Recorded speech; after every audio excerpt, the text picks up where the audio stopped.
If you know the name Blackwater, you probably remember this. The contractors killed in 2004, their bodies burned and hung from an Iraqi bridge in a sickening display. The accusations, 3 years later, of indiscriminate shootings by Blackwater guards leading to the deaths of civilians.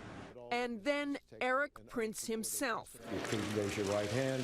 Called before Congress for a lashing. September 16, 2007, a busy marketplace square in Baghdad.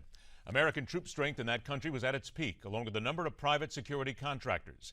That day, a team of guards from Blackwater, USA, drove in 4 armored vehicles and allegedly opened fire on a group of unarmed people.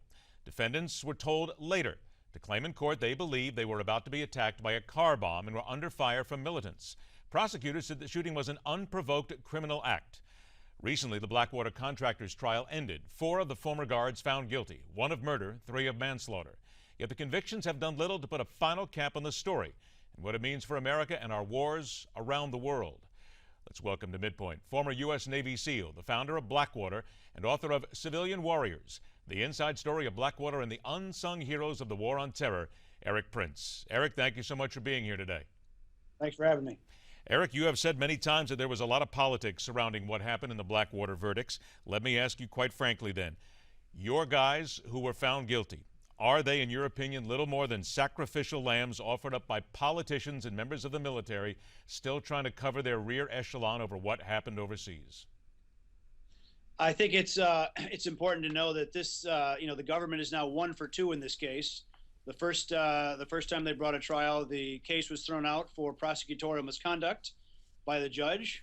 The guys have a lot of good avenues for appeal. They have good legal representation, and I'm sure they'll maximize their options there.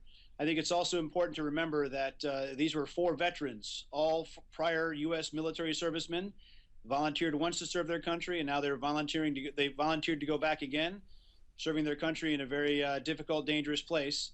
I'm quite confident that if they'd been in uniform yet, it would not have come, this amount of controversy wouldn't have surrounded the issue.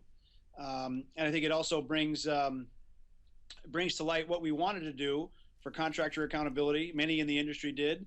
State Department didn't want it back then, was to be under the UCMJ, the Uniform Code of Military Justice. That's military law, the same law that you're under when you're active duty in the military. Let me see if I can interrupt you there for a moment. Why should they be under military jurisdiction when they're not technically members of the military? Because they're serving in a dangerous area, in a war zone, generally serving alongside military personnel, and it would give much greater color, more than color. It gives much greater perspective as to a battlefield incident if you're there in the area where the trial would occur, other than in the case of these Blackwater guys. Now the trial 7 years and 7,000 miles away from any battlefield. And I think it's a little harder for a juror to have perspective as to what a car bomb or a suicide bomb attack looks like if it may be coming at you. But again, I just want to point out these are not members of the military at this point when they're there. They are hired private contractors who in many minds are mercenaries who are hired killers. So again, why should they be held under a military code of justice if they know what they're getting into and also know that they are individuals hired to do a job?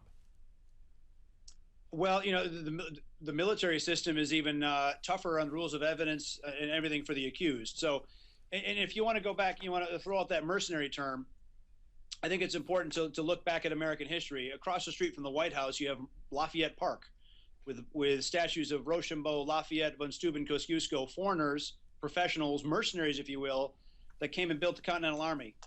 And then back in the early 70s, 1970s in America, when America was transitioning from a all-draft army to a volunteer army, General Westmoreland said before Congress he did not wish to serve in an army of mercenaries.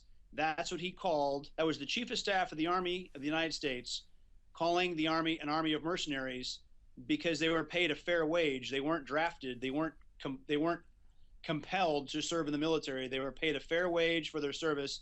He called them an army of mercenaries. And Milton Friedman's response to him at that hearing was, well, sir, if you don't want to be serving in an army of mercenaries, I don't want to be served by a mercenary accountant, lawyer, or barber.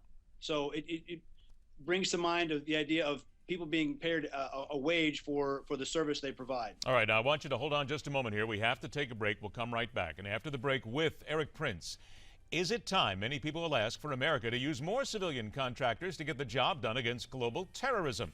And later on this hour, the rampant and laughable fraud being perpetrated by the left on the issue of equal pay for men and women. That and so much more coming up right here on MidPoint, where we question everything.